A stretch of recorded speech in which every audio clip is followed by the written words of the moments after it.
মির্জাপুর ইউনিয়নের কৃষক দলের সভাপতি আলাস মোহাম্মদ খাদেমাজি ভাইয়ের সঙ্গে দেখা হয়েছে এবং তার মুখ থেকে দুটি কথা শুনবো। ধন্যবাদ প্রিয় বন্ধুরা।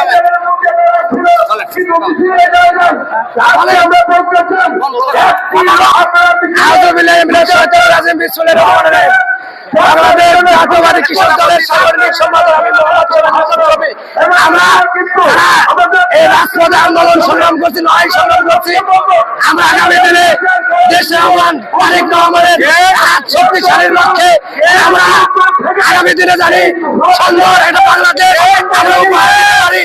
বাংলাদেশ জাতীয়বাদী কৃষক দল জানি এই দেশের জন্য আমরা যারা বাংলাদেশের শ্রমিক 18 কোটি মানুষের মধ্যে 20 কোটি মানুষের মধ্যে 18 কোটি মানুষ শ্রমিক আমরা জানো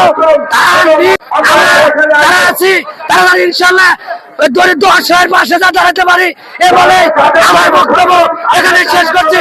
শহীদ আমার দেশের বাংলাদেশ জাতীয়বাদী কৃষক দল। ধন্যবাদ সবাইকে। আসসালামু আলাইকুম।